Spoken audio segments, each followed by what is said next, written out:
Era uma vez uma Selic nas alturas. Nessa quarta-feira, dia 20, o Copom anuncia se vai mexer na meta da Selic ou se vai manter como está, em 2%, o patamar mais baixo da história. Mas não faz tanto tempo assim em que ela era bem mais alta. Tem gente que gosta de falar, nossa, que saudade da Selic alta. Mas você sabe o que isso significa de verdade? A gente explica como era a vida com a taxa básica de juros nos dígitos duplos. Eu sou a Camila Lafrata e esse é o Semanada, a newsletter em áudio do Nubank.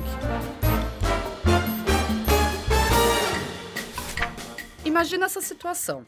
Você tem R$2.000 para investir. Coloque em uma aplicação de risco baixíssimo que rende 100% da Selic e não mexe mais. No fim do ano, sem contar os descontos de impostos, você ganhou R$285. Parece maravilhoso? Pois assim era a vida do pequeno investidor em 2015, quando o Banco Central estabeleceu a meta da Selic em 14,25%. Ela ficou nesse patamar por 10 ciclos, até outubro de 2016. Calma, a Selic é o quê mesmo? Selic é a sigla para Sistema Especial de Liquidação e de Custódia. Esse é um sistema operado pelo Banco Central que, de forma simplificada, cuida das negociações de títulos públicos federais. A taxa Selic é a taxa de juros aplicada nas operações diárias de financiamento com esses títulos. Mas por que você deveria ligar para ela?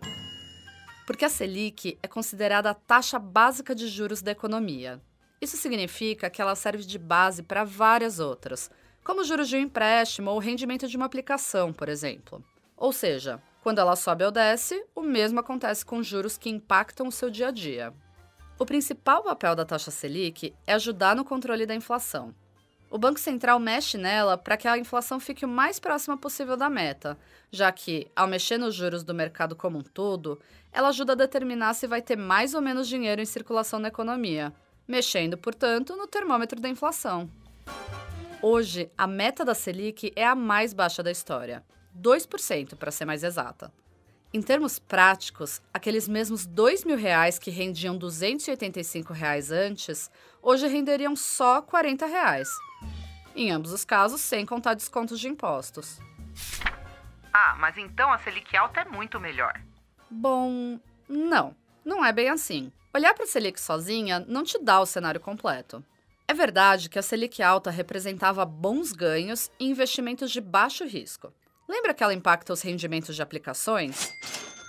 Os investimentos em renda fixa, na maior parte dos casos, são indexados pela própria Selic ou por outras taxas ligadas a ela, como o CDI.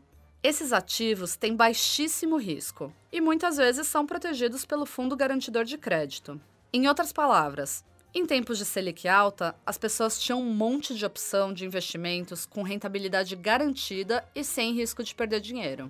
Só que a Selic não mexe só em investimento. Do outro lado da balança, a taxa alta tornava a situação mais difícil para pessoas endividadas. Para quem precisava tomar um empréstimo ou fazer um parcelamento, por exemplo, o patamar dos juros estava super elevado. E vale lembrar também que a inflação naquele momento estava bem acima do saudável. Em julho de 2016, ela registrava uma alta acumulada de 8,74% em 12 meses. Bem acima da meta daquele momento, que era de 4,5%. Ou seja, o dinheiro rendia mais, mas o poder de compra também estava bem reduzido. E se a Selic voltasse a subir de repente?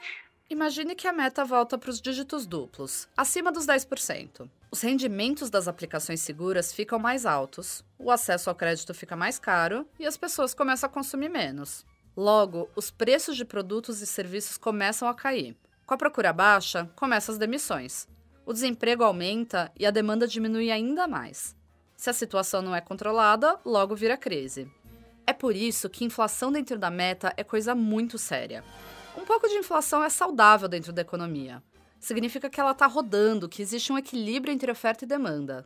Se a inflação fica muito abaixo da meta, é um indício de que as pessoas estão sem poder aquisitivo. E é por isso que qualquer movimento na taxa Selic deve ser feito pensando no longo prazo da economia. O Semanada de hoje fica por aqui. Gostou desse conteúdo? Você pode fazer como mais de 1 milhão de brasileiros e recebê-lo toda semana por e-mail. O link para assinar a newsletter está na descrição do programa. Aproveite e siga a gente no seu aplicativo de streaming, agregador de podcasts ou no YouTube. Até a próxima! Quem faz o Semanada? Conteúdo: Camila Lafrata. Captação: Nicole Samperi. Edição: Felipe Pereira. Produção executiva: Alana Morgante e Júlia Mioso. Direção de arte: Fernanda Ferrari.